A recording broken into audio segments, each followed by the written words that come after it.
They won't tell you this, but you didn't wake up this morning. Your eyes may have opened, you might have showered, sipped coffee, even replied to emails. But you didn't wake up, not truly. Because if you had, you'd feel it, like a lightning bolt tearing down your spine, like a scream rising from the parts of you you've been burying for years. Most people are sleepwalking through life with their eyes wide open. Julian was one of them. From the outside, he had made it. A high-rise apartment in Brooklyn, a tech startup pulling in six figures, the kind of body people double-tapped on Instagram without hesitation. He had the life people envied. But envy doesn't keep you warm when you're alone at night, staring at the ceiling, wondering where your fire went. It happened again this morning. He woke up to the alarm, but didn't get up. Instead, he laid there, paralyzed, not by tiredness, but by a heaviness that had no name. He checked his phone.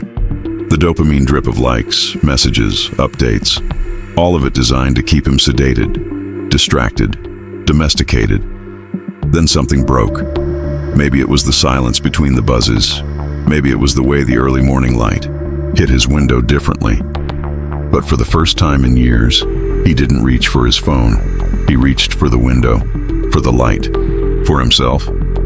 He stood there barefoot, shirtless, breathing in air like it was his first breath in months. In that raw stillness, he didn't hear the city. He heard himself. This ends today. That whisper wasn't dramatic. It wasn't cinematic. It was primal. Like his soul had been knocking on the door for years, and now he was finally answering. That's when he realized he hadn't been living. He had been complying, reacting, dulling the edges of his ambition with noise and routine. And if you're being honest, painfully, brutally honest, you've probably felt the same. That creeping sense that you're meant for more, but somehow, the more you chase, the emptier you feel. Like you've been giving your best energy to everyone and everything except yourself. Now here's the truth that hits like a punch to the chest. Your first hour every morning is not a habit. It's a declaration. Every morning before the world gets to you, you get to choose. Will you command your day or surrender it? Will you answer the war cry of your purpose or submit to the pull of comfort, of scrolling, of numbing? Julian learned the hard way that winning his day started with winning the first hour. That hour is where discipline is born. Not with noise, but with stillness. Not with more tasks, but with clarity. He started practicing what he now calls sunrise silence. He lights a candle. He writes whatever's in his chest: anger, fear, hunger, dreams. He stretches. He breathes like he's inhaling strength and exhaling weakness. And above all, he doesn't let the digital world in until his inner world is armored. This isn't some soft self-care tip. This is war strategy, because here's what the Stoics knew, what Marcus Aurelius lived by. When you arise in the morning, think of what a privilege it is to be alive, to breathe, to think, to enjoy, to love. They didn't say scroll. They didn't say snooze. They said rise. Your mind, in its first waking hour, is like soft clay. And what you press into it, you carry all day. If you start with distraction, you live distracted. But if you start with strength, stillness, truth, you become unshakable. So here's the challenge, warrior. Take it back. Take back the first hour. Don't let the world have the first bite of your soul. Give it to yourself. You're not tired. You're misaligned. You're not stuck. You're untrained. You're not lost. You're simply not listening to the voice inside you that's begging you to rise. And when you finally listen, when you finally wake up, you'll feel it, and you'll never go back to sleep. If this message hits you where it hurts, subscribe to this channel right now. That's how we know to keep bringing you fire. It's how we grow this army of warriors who are done living asleep. Now, before we move on to the next brutal Stoic law, here's something to think about. When you wake up in the morning, what do you do first? A. Check your phone. B. Sit in silence and breathe. Drop your answer in the comments, A or B. Let's see who's really ready to own the battlefield of their day. Leila used to be a warrior, a national-level fitness competitor, disciplined to the bone, feared nothing but complacency. Her days began with the grind. Her nights ended in silence and purpose. She was steel until she wasn't. After a painful breakup and the sudden death of her father, something inside her fractured. At first it was small, a skipped training day here, an extra glass of wine there. But then came the justifications, dressed in the disguise of self-compassion. You've been through a lot.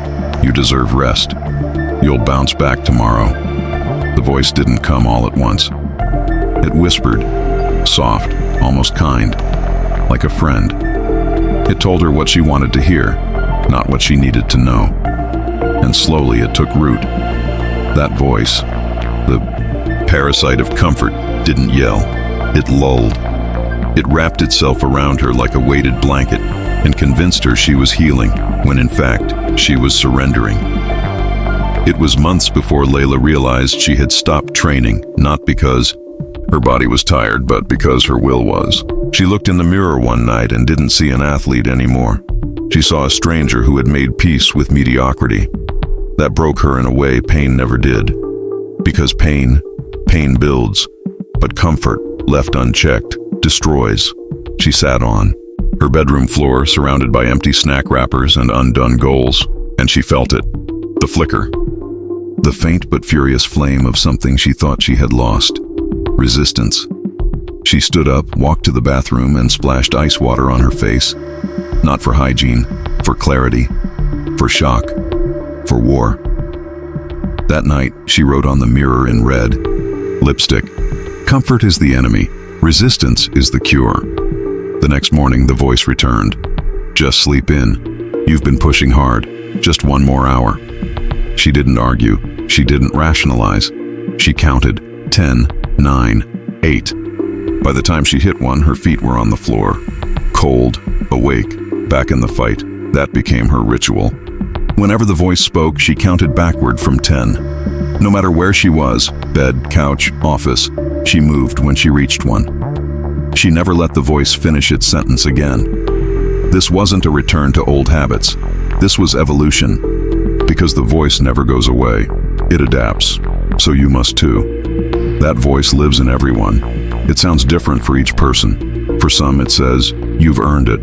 For others, it's too hard. But its goal is always the same: to weaken you, to make you soft, to make you betray the version of yourself you've sworn to become. And here's what Stoicism teaches us, brutally and beautifully.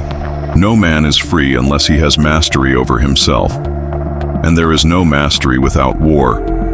Not against the world, but against that internal voice that tells you to quit, to stall, to wait. That voice is not neutral.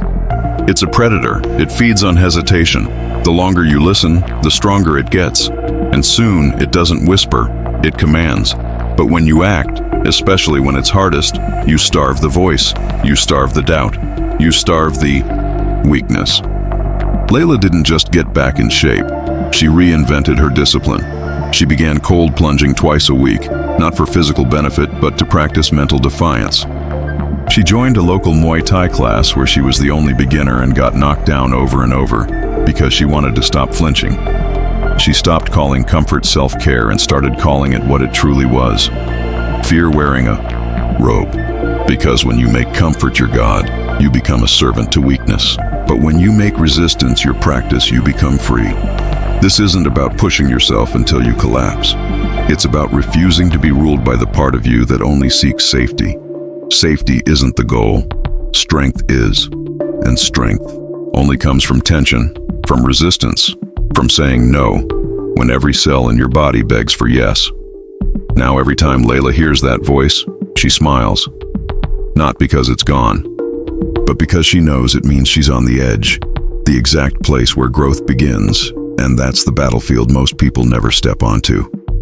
Not because they can't, but because they've made a home in the enemy's camp and convinced themselves they're free. The question is, will you stay in that camp? Or will you burn it to the ground and walk out, carrying your power like a sword? You'll never silence the voice forever, but you can make a promise that matters more: to never obey it again. Julian didn't set out to suffer. He didn't plan for the blisters, the altitude sickness, or the cold that clawed through layers of high-tech gear like it was nothing. When he booked his solo trek in Patagonia, it was supposed to be a reset. Time, away from screens, investors, notifications. But the mountains didn't care about his reasons. They weren't there to heal him. They were there to test him. And they did. On the fourth day of his hike through the jagged trails beneath Cerro Fitz, Roy, his body broke. His boots were soaked through from a freezing river crossing. His pack, heavier than it should have been, had carved deep into his shoulders. He hadn't spoken to another human in over 36 hours. There was no signal, no comfort, no fallback plan. Just silence, wind, and the growing realization that if he wanted to finish this, he'd have to go through a level of pain he hadn't even imagined. He sat on a rock, halfway up a steep incline, and considered turning back. Not because he couldn't continue, but because he was terrified of what pushing through might awaken. That's when it hit him.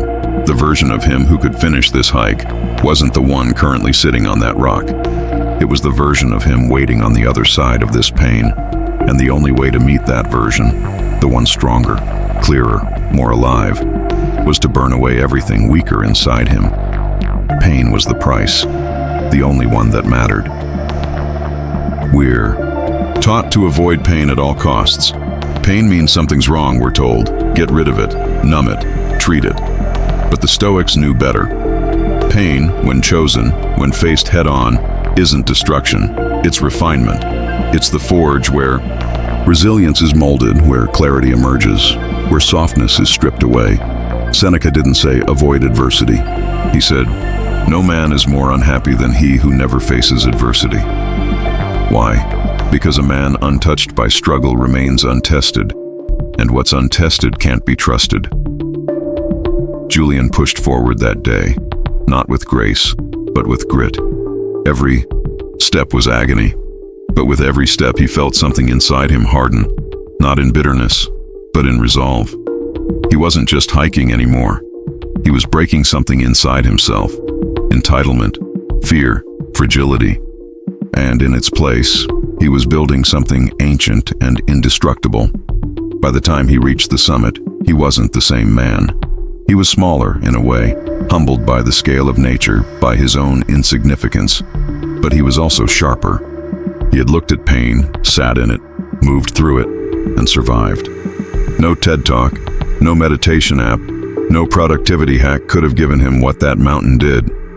Because pain speaks in a language truth understands. That lesson didn't stay in Patagonia. It followed him home. He no longer flinched at discomfort. He invited it. Cold plunges became part of his routine. He chose the stairs over the elevator, carried his groceries without bags, walked instead of Ubered. Small, deliberate frictions to keep him from softening again. He even created a practice, the weekly discomfort challenge. Every Sunday he picked one action that terrified or repelled him. A hard conversation, a physical challenge, a commitment. He'd been avoiding and did it. Not for results, but for the burn. Pain, he learned, isn't just physical. It's emotional. It's the ache of growth, the sting of ego death, the tension of standing in a truth that others would rather avoid. But it's also the compass. If it scares you and challenges you and threatens to undo the part of you that's always played it safe, it's probably the door you need to walk through. That's what most people don't understand. Pain doesn't mean stop. Pain means pay attention. There's something here for you, something valuable, something rare, and it won't be given. It must be earned. Julian became addicted, not to suffering, but to what came after it. The silence after the storm, the calm after the climb, the person he saw in the mirror after saying, I did the hard thing. So if you find yourself facing something that hurts, whether it's physical strain, emotional chaos, or the fear of failing in public, good. That means you're close to your edge, close to your evolution. Don't pull back. Step in, because power isn't found in comfort. It's found in the fire, and only those who walk through it come out forged. Leila stood frozen, staring at the comment that unraveled her like a thread pulled from a tight seam. It wasn't the worst thing she had ever read, not even close. But it struck something raw. You're trying too hard. It's still not enough. It was a reply to a photo she'd posted, her progress after 12 weeks of grueling work, pushing past injuries and the deep fog of depression. She hadn't shared it for praise. She had shared it because it meant something to her. It was a victory over herself. But in a single second, that comment poisoned everything. Not because it was true, but because she had, without realizing it, handed strangers the authority to define her worth. That night, she couldn't sleep. Not because of the words, but because of what they revealed. She had been wearing a mask, one crafted perfectly for social media, for friends, for strangers. It was curated, polished, and safe. She had mastered the art of looking strong even when she felt small. But strength isn't found in appearances. It's found in ownership, and masks are the opposite of ownership. They're protection, they're performance. The next morning, she stood in front of the mirror and didn't reach for makeup. She didn't adjust the lighting. She didn't pose.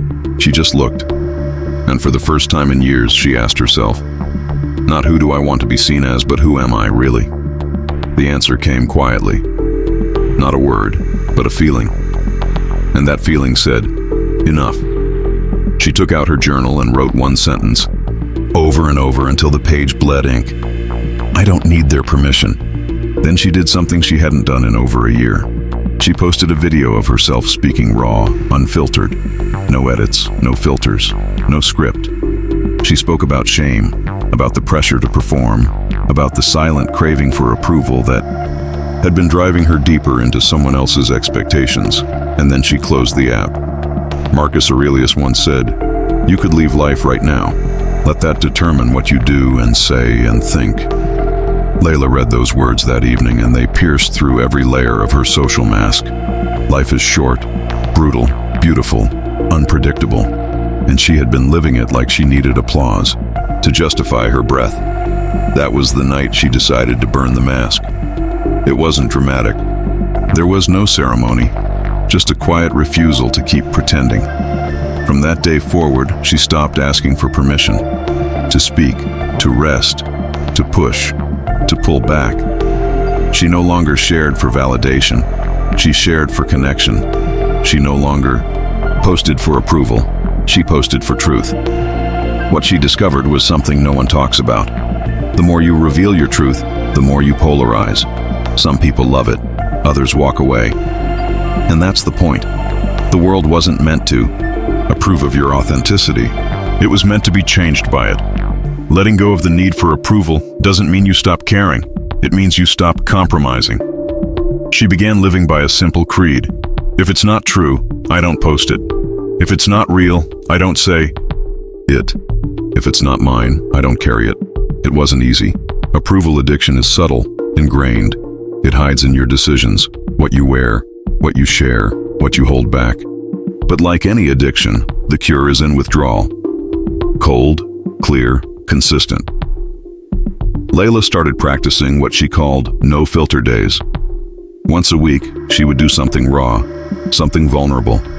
Go out with no makeup, speak without rehearsing. Wear something not for trend, but for truth. And she challenged others to do the same. Not because it was noble, but because it was necessary. The world is drowning in projection. Everyone trying to be seen, while no one is truly known. But Stoicism doesn't ask for visibility. It demands integrity. It doesn't ask you to perform. It asks you to stand still while the winds of the world try to shake you. Leila was shaken, but she never fell. Not because she was untouchable, but because she chose over and over to be undeniable. The mask is comfortable. It gets you likes. It gets you approval. But it also gets you lost. And when you're finally ready to live fully, brutally, honestly, you don't need a mask. You need a mirror. And the courage to face what stares back at you without flinching. So the next time you find yourself holding back because someone might not like it, ask yourself this. Who are you living for? Them or the fire inside you that's been begging to breathe? Burn the mask. The world doesn't need another polished version of you. It needs the real one. Julian didn't know what real silence felt like until it was deafening. He had driven to Sedona, Arizona on impulse. After weeks of spinning, overthinking, and being crushed under the invisible weight of a mind that never stopped, he reached a breaking point. It wasn't burnout, it was something deeper, a kind of mental erosion. He wasn't tired, he was unraveling, so he signed up for a 3-day silent retreat on the edge of the Red Rocks. No phone, no talking, no technology, just stillness, solitude, and himself. It sounded simple, but by the second hour it felt unbearable. He hadn't realized how addicted he was to stimulation until it was stripped away. No distractions meant no escape. From his thoughts, from the endless loop of regrets, what-ifs, comparisons, and judgments that lived behind his eyes. With no emails to answer, no likes to chase, no meetings to fake through, he was left with the only thing he had truly avoided, himself. At first, his thoughts were loud and chaotic. Memory after memory flooded in. Embarrassments, fears, desires. Everything he had suppressed for years demanded attention. But there was nowhere to run. On the second morning, he sat on a wooden bench overlooking a quiet canyon. He didn't meditate. He didn't journal. He just sat. And something shifted. The thoughts were still there, but he no longer fought them. They moved through him like weather, rising, falling, changing shape. He started noticing the silence underneath the noise. Not an empty silence, but a full one. A presence. A stillness that felt like home. That was the first time he heard what he later called the voice beneath the noise. It wasn't loud. It didn't command. It whispered. And in that whisper was direction. Truth. Peace.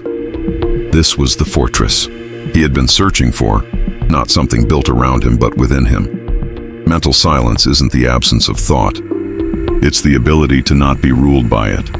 It's knowing that you are not your impulses, not your fears, not the chaos of modern life that drowns you in dopamine and distraction. Julian had spent years mastering external discipline, gym routines, business structures, daily habits. But his mind was still a battlefield, and no amount of productivity could protect him from internal war. Only stillness could. Epictetus once said, "Wealth consists not in having great possessions, but in having few wants." Julian realized he didn't need more to feel better. He needed less noise, less consumption, less reaction. He began practicing what he called the digital Sabbath. 1 day each week, no screens, no stimulation, just books, movement, nature, and thought. It was hard. At first, he felt withdrawal, like a junkie without his fix, but over time, it became sacred. A sanctuary he refused to give up. In that space, ideas returned. Creativity came back. He wrote again, not for work, for himself.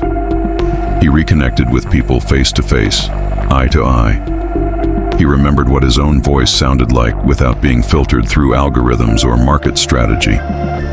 Mental silence gave him more than peace. It gave him power. Because when you no longer fear stillness, you become untouchable. The world can scream, and you can still hear your own clarity. You stop reacting to every headline, every judgment, every noise. You respond from a place of strength, not anxiety.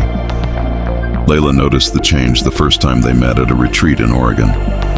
"You don't talk much," she said, "but when you do, it's like you've already had the argument in your head and made peace with it." Julian smiled. "I've just learned to listen more." The mind, he knew now, wasn't the enemy. But when left unchecked, it could become one. The fortress wasn't built through walls or avoidance.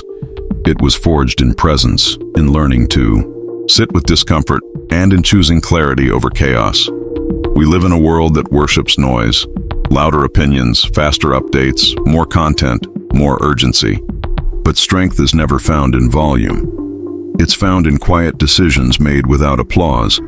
So if you feel overwhelmed, scattered, mentally suffocated, you're not broken, you're just buried. And the only way out isn't more noise. It's silence. Stillness isn't the absence of battle.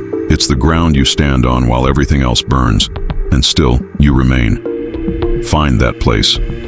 Because once you do, the world loses its grip on you, and your power, real, unshakable power, finally returns. It's not a pretty truth, but it's the most liberating one you'll ever hear. Everything in your life right now is a result of what you've chosen to allow, avoid, or tolerate. That may sting, but that sting is the spark of freedom.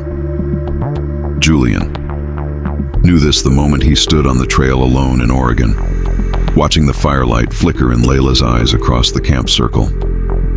They had both come through different storms, burned by different battles, but one thing united them. They had stopped waiting for someone else to rescue them. Julian used to point fingers at the market, at investors, at the stress, at the noise. It was always something else that needed to shift. But after every retreat, every breakdown, every hard silence, he found himself arriving at the same conclusion. He was the architect of his pain, and therefore, the only one who could rebuild himself. Leila had carried the weight of needing to prove her worth for years, on stage, online, in silence. But no amount of approval could save her from the truth that kept echoing louder with every step she took toward self-discipline. No one is coming. No one's applause will ever feel like enough, and no one can walk this road for you. Discipline isn't a punishment. It's the key to sovereignty. They sat in that circle in Oregon, surrounded by others who had come to face themselves. No phones, no mirrors, no audience, just people, fire, and truth. And what they shared that night wasn't stories of victory, it was stories of ownership. Leila spoke first. She talked about the moment she realized no one was going to validate her transformation, until she did. That all the years she had spent waiting for others to say, "You're enough," had left her powerless. "I kept hoping someone would hand me the crown," she said, "but I never earned it for myself." Julian followed, voice low but steady. He spoke about how he used to write goals in Sharpie and blame the world when they didn't happen. "I had notebooks full of dreams and none of them were real," he said, "because I never stayed long enough in the discomfort to earn them." Discipline changed that. Not the kind that comes with rewards or schedules. The kind that's quiet, brutal, relentless. The kind that shows up when no one else does and stays when motivation leaves. It doesn't shout. It endures. Julian started, waking up before dawn again. Not because it was trendy, but because that hour belonged to him. It was the 1 hour he could claim before the world tried to take him. He didn't scroll. He didn't perform. He trained his body, trained his mind, trained his attention. It became sacred. Leila recommitted to showing up in the gym, not for the mirror, but for the war inside her that still whispered doubt. Every rep was a reminder. I choose this pain because I refuse to be a prisoner of comfort again. She began coaching others, not with hype, but with honesty. Her discipline didn't just set her free, it freed others too.